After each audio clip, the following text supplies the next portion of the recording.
Good morning. My name is Rochelle Etienne, and I will be your facilitator for today's virtual class, Preparing Students for College and Careers by Building Knowledge and Vocabulary Using EBRI Strategies. Today, we are going to begin with videos and activities that you all will be working on independently. This recording will guide you through all of the learning and give you opportunities to pause to complete activities that we will then discuss in the virtual classroom at 11 o'clock. I look forward to meeting you live and in person during that time. When we are together, we'll extend our learning by practicing some specific EBRI classroom strategies. We'll work on activities together, we'll role play a few things, and give you an opportunity to experience how it is to model and guide students through these strategies. And then we'll end our session today with an opportunity for you to ask questions and to plan next steps for the learning that will continue over the following weeks. So just to orient us one more time, you're going to hear on the recorded session what we've already talked about, a little welcome and introduction from myself and the orientation to the day. You're going to work through independently yourself. You're going to work through understanding the rationale for a focus on vocabulary and knowledge in college and career-ready classrooms. And you are going to work independently to review some resources on immigration and citizenship as an example of the classroom resources that exemplify EBRI strategies for building vocabulary and knowledge.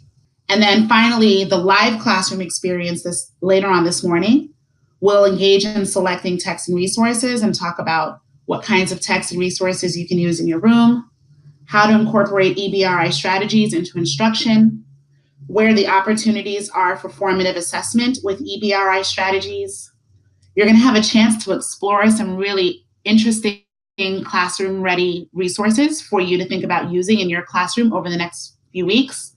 And then we'll talk about next steps for our office hours and for the remainder of the course. This just summarizes some of the goals for today's session. There are a lot of goals beginning today, but also extending over the next few weeks. We're going to really look very closely at vocabulary knowledge, as I mentioned. You're going to be able to access a wide variety of instructional materials that are going to help engage learners and build vocabulary and knowledge building in your classroom. You're going to have the opportunity to design a text set and think about how you want to implement that instructional material in your classroom over the next few weeks. And we'll have lots of opportunities as a group to discuss strategies and think about how effective our instruction is over the coming weeks as well. When we meet together at 11 o'clock, I'll also want to ask you about what your own goals are for this session.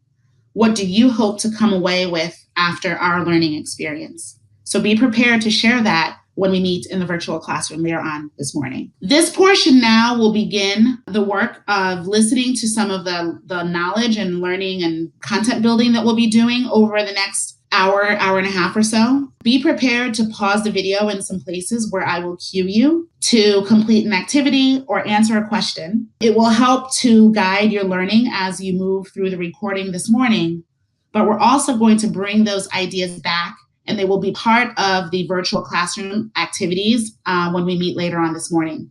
So you'll be really careful and it will serve you well to take advantage of those opportunities to pause the video and complete the task, because they are a necessary part of the course and participation in the course. So the key advances in college and career readiness are some of the biggest ideas that kind of surround these new college and career readiness standards that have been implemented across multiple states in the nation. The big ideas for English language arts and literacy, college and career readiness begins with the idea of giving students an opportunity to engage with complex text. For the first time ever, there are actual expectations for the level of text our students are supposed to be reading at the various levels, both in adult basic education and secondary. This notion of complex text and paying attention to texts that are at the level of college and career readiness and making sure that all students, regardless of reading ability, have access to those texts is a real hallmark of college and career readiness. You might be wondering, some of you right now, you might be thinking about a particular student in your classroom who may be reading slightly below level. And you may be thinking to yourself, well, how on earth will I get students to engage with complex texts when they will struggle with just decoding words on the page? There are many ways to give students access to complex text, including paired reading, reading aloud, building some knowledge in students before they read the text to help access vocabulary and necessary knowledge. And we're going to talk about some of those strategies as we work through today. But just know that it doesn't matter how we do it. What matters is that every student, regardless of their reading level, has access to the kinds of texts that we know are necessary for college and careers. The types of text students will be facing in their community college experiences, the types of text students face in their job applications and job experiences and training protocols. It really matters to make sure that we're giving students access to the texts that they need in order to apply those in their college and career experiences. The second big advance in college and career readiness for English language arts is a focus on evidence. You may have noticed the change around evidence, particularly when you look at the equivalency exams students are expected to take, both on the HiSET, and we've also seen questions and tasks that are more focused on evidence on the new GED exam now that is being provided in the country. And the idea here is that students will be reading complex text and that the questions and tasks and discussions that they are expected to have about those texts rely on them being able to access key information, pull evidence from those texts to promote learning and to promote conversation and to support good writing habits. So writing tasks that require evidence from text, speaking tasks that require evidence from text, is another big hallmark of the college and career readiness standards. And then finally, if you notice, this last key advance is in green. It's the building knowledge advance. And the whole idea here is that the point of reading good text, the idea of engaging with evidence, is all a means to an end. And that end is the ability for students to build knowledge, the knowledge necessary for success in their college experiences, and the knowledge necessary in order for students to be successful in their careers. And I believe in many ways, the promise of the college and career readiness standards is the opportunity for all students to use literacy skills to build knowledge about the world, about themselves, about each other, and about the very things that matter to them and their families and their livelihood. Building knowledge is such a wonderful opportunity, I think, for adult educators, instructors like ourselves, because the world is our oyster. I've seen amazing knowledge building college and career readiness activities in a range of settings in adult education.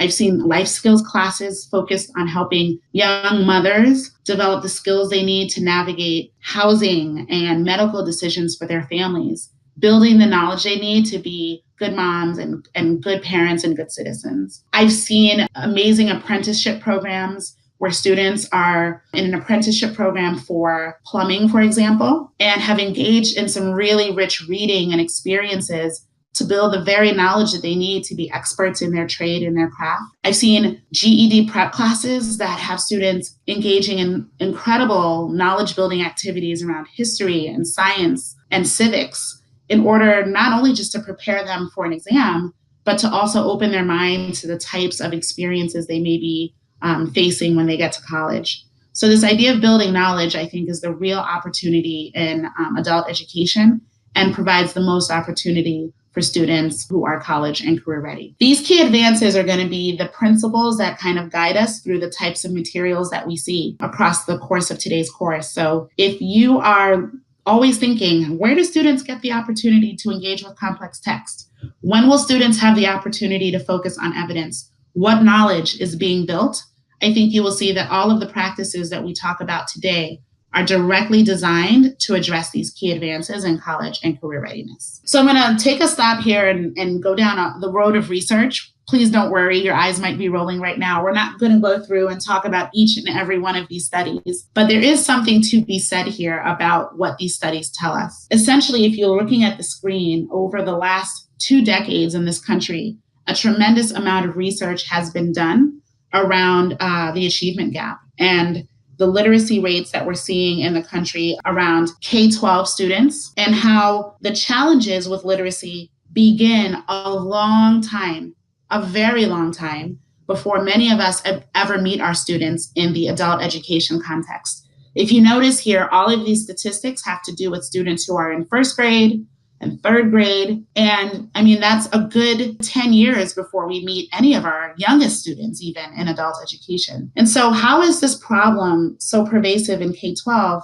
And what are the opportunities we have in adult education to really address gaps that have existed for students for nearly their entire educational careers? How is it that tests so early can predict so many results years later? What is happening in K-12 schools that might be perpetuating these trends? What is not happening in K-12 schools that might be perpetuating these trends? But most importantly, what can we do to support these adults who are now ready to face the world? How can we help adults reach their goals for college and careers? I'm going to invite you now to just pause your video for 5 minutes and move to the discussion board in the Blackboard platform. You'll notice in the discussion board that there will be a space provided for you to answer these questions.